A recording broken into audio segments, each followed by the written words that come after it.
Hey everybody, this is Des with Legendary Life, and today what we're going to talk about is flow.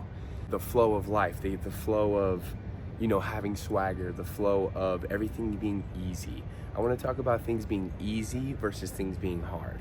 On those days that you wake up and you kind of drag yourself out of bed and you're forced to do those things that are like, disciplinary, like going to work, going to the gym, knocking out those tasks that, aren't so fun. Why those days are more important than the days when you wake up and you just glide out of bed. It's like, I've ever seen Dexter's Laboratory when he wakes up in the morning, the thing freaking puts his clothes on and brushes his teeth for him and kind of just floats him into his day. It feels like one of those days when you open your eyes and you just float. The birds are chirping outside, you float out of bed, you float through your day with super ease, grace, comfort. And on those days life seems really easy. You kind of think to yourself, how come every single day of my life can't be like this? Life would be so awesome if every single day that I woke up I felt like I was a genie on a cloud and I just floated through. I floated into work, I smiled and laughed at everything. These little annoying things come around and you don't even care, right? It all depends on the mood that you're in and really the vibe and swagger you're feeling on that day, right? Some days, say if I woke up on my best day, say I'm going to have some super big event that I'm really excited about, like say I'm going on vacation or going skiing. I wake up and I stub my toe. As soon as I wake up, I'll say, oop, stub my toe, but all right, let's get to it. I'm still excited, I'm still happy, I'm still ready to rock it. Say you wake up, on the contrary, say you wake up and you have a sore throat and your back is kind of sore, your eyes are still kind of burning no matter how much sleep you got. We have all had experienced that. We wake up in the morning like, God damn, I slept like 8 or 9 hours. How come I'm still tired? You wake up, you kind of drag yourself out of bed and you kind of just force yourself through the day. And at the end of the night, you're like, damn, I don't know how I got through that. You're like, I don't know if I could do another one of those days in a row. Yeah, so that's basically the difference. But one might seem like it's this angelic, awesome thing and you kind of wish your life was always like that. Then the other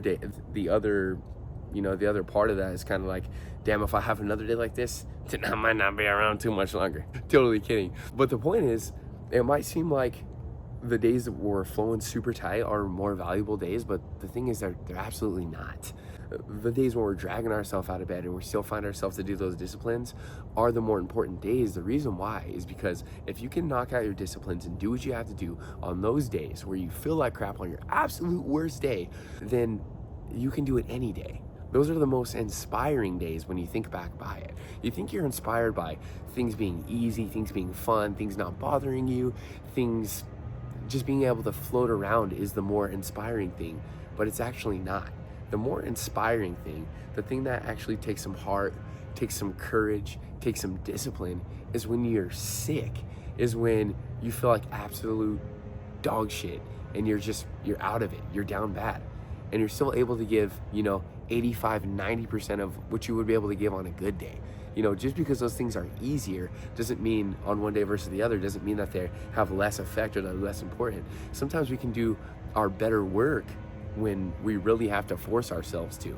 I suffer from like these migraines sometimes. So kind of a long story, if I fluctuate my caffeine or I don't drink enough water, I have a bad diet for a few days in a row, then I'll get these terrible migraines, right? And my head kills me. I can't see out in the sun. The only way to get rid of it is to sleep. But after those days where I'm feeling really bad, or if I'm very sick, it forces me to really lock in and be present in the moment. And that's why the cold plunges and like the saunas are also like super important, is because at that time the only thing you can focus on is that getting through that second, doing one step at a time and really focusing on our breath and getting present to the moment, because everything's really sucking so bad. The only thing that you can focus on is that next breath.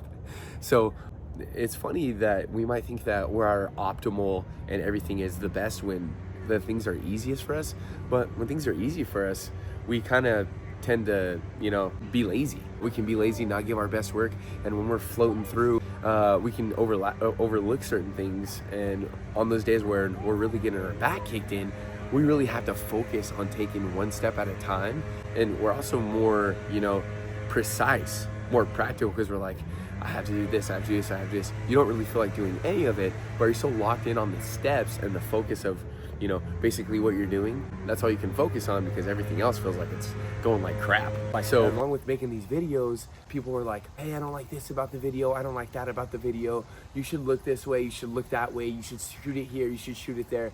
It's like, if there's so many cooks in the kitchen, and so many people have different ideas or different opinions on how to be a successful, you know, successful streamer or influencer or YouTuber, hey, if it's that easy, then why don't you go ahead and do it? And if Aiden Ross or Kai Cenat or Speed give me advice like, hey, maybe you should do this with your videos, I'm gonna take that advice as gospel, right? Because these guys are the best in the field at doing it. And those are the only advice that I'm gonna value, is someone who knows what to do, has a proven track record of it, and somebody that's successful in that area. I'm gonna take their advice because I'm say, hey, these guys have done it, they do it every single day, they've had tons of practice. People just randomly watching my videos saying, hey, I think you should do this, hey, I think you should do that. It's like, that's got no value to me whatsoever. Yeah, so as these videos have come out, I've been shooting these videos pretty consistently for over a month now. Each day I try to refine, make it a little bit better, make it a little better, make it a little better. I watch the videos back. Hey, maybe I am standing too close to the camera. Maybe I am standing too far back. Maybe I should try this ambiance. Maybe I should try this lighting. Maybe I should try to speaking with this vocal tonality. Maybe I should use my hand gestures this way, use it that way. Maybe I should be more animated. Maybe I should tone it back a bit. But the thing is, if I look at it and I analyze it and I'm like, hey, well, this looks good to me, and I'm getting lots of positive feedback on that, that's the momentum I'm gonna go with. That's the direction I'm gonna go with, versus, you know, some people always have something to say about anything, right? They could pick it apart, say that it sucks, or it's like, yeah, it's really good, but it's not quite good enough. It's like, I don't really give a shit if you think it's good enough or not. I'm gonna keep doing it my way, and I'm gonna find out just through taking action and just through, you know, building and learning. Just like anything, riding a bike or, you know, shooting a basketball. If the way I'm shooting it is working and I'm getting success, I'm not gonna change anything, right? I might make little tweaks here and there to improve it, but I'm not gonna completely break down and rebuild something that I already have a good, pretty much grasp on, right? So yeah, the most important thing is we're taking action, we're locked in, we're rocking. It's gonna help build momentum, and then we just can tweak little things step by step. And like with anything, if you start at ground zero, it's a lot easier to get from like 0 to 60 than it is to get from like 60 to 80. And then once you're like 80, it's gonna be really hard to get from like 80 to 100, right? And we're never really gonna be 100. So I'd say the best we probably get at anything is probably anywhere from 95 to, and if you're like the best in the world, at 99%, right? There's always little things that we can do better. There's always little things that we can tweak in different situations. But the most important thing is that we're taking action and we're going after what we want. If we fail at, you can fail at doing something you don't want to do. So why not just fail at doing exactly what you want to do? And even if you fail at doing what you want to do, you're not upset, you're not discouraged, you're not like running in the mud. You're like, I failed, but this is what I want to be doing every day anyway. So you're happy to get better. You're happy to, you know, go in the direction that you want to go, because it's like, even if I'm failing, I'm getting better, I'm getting better. But if you're getting better at something you really don't care about, then it's like, I don't give a shit. You can crash and burn out because you're not going to be able to sustain that. It's kind of really funny to me, like Jokic in the NBA, right? When he's playing, he's like one of the top 3 best players in the world, and he's an incredible basketball player. But it seems like he hates playing, right? Like, you watch Jokic play, and Jokic is like, money, assist, rebound, right? Doesn't care. And if you know Jokic outside of basketball, watch a little documentary on him. Like, his favorite thing is like his horses. Like, if it was him, if it was up to him, he would just be a professional horse trainer, right? He would hang out and play with his horses all day. That's when he's happy. So that's the funniest thing. Is like, you can be really good at something, but absolutely hate it. Like, you're gonna be an accountant or a lawyer or something. You're like, yeah, it pays me good money, but I kind of hate it. You know, some people they're really good at something, but they don't like it. So I think that's only sustainable for, you know, so long. And you know, I think that can be a big root of cause of unhappiness in people. Is, hey, you can do this thing all day long, but if you don't really have a passion for it, you don't love it, there's only gonna be a shelf life before you just get sick of it. So my advice would be take action on what you really love to do, and then you're just gonna fail upward, fail forward. Keep trying. And if it's something absolutely you hate, try doing something you hate a little bit less. Well, in your meantime, in your spare time, just keep working on that thing you really want to do. And you know, a lot of people have more than one passion too. There's lots of different passions that you can have. Hey, maybe if one passion's not working out, you go try something else. But something that you want bad enough, you can never completely fail at it, because you're gonna be inspired to get better. I love to speak. I love to make these videos. I love to, you know, spread positivity. I love to smile. I love to have a good time. I'm never gonna get tired of having a good time. It's like if you go to the nightclub and you're out dancing, having a blast, you're never gonna say, I'm tired of dancing. I'm tired of having fun. I'm tired of having a good time. Like hobbies that I'm never like, I'm tired of working out. I'm tired of playing basketball. Like, no, there's things I love. I'm tired of spending time with my family. Like, I'm tired of being happy. Like, that just doesn't happen, right? So the only things we get burned out on are things that like we're kind of pushing through the mud, forcing ourselves to do. The things that we really make us happy, we could do those until the end of time and we would never get tired.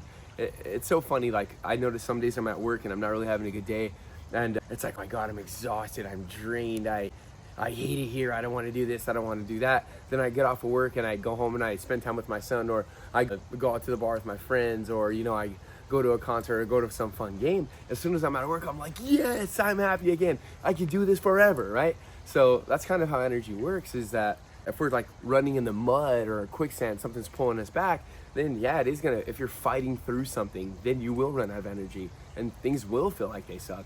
But if you're going in the direction of you're passionate and going in the direction of what makes you happy, doing things that are, fun, productive, and the things that like make your heart really sing, you're never gonna get tired, you're never gonna get worn out.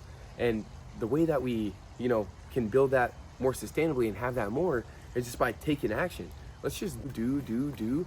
And then if we mess up, then we're just gonna, well, I messed that up, let's fix this. Don't do that again, don't do that again, don't do that again. We don't wanna be hitting our heads on the wall, keep making the same mistakes, let's be self-aware. But, we're never really failing, we're just more learning how to win. But anyway, I hope everyone's having a beautiful day. This is Des from Legendary Life, and peace.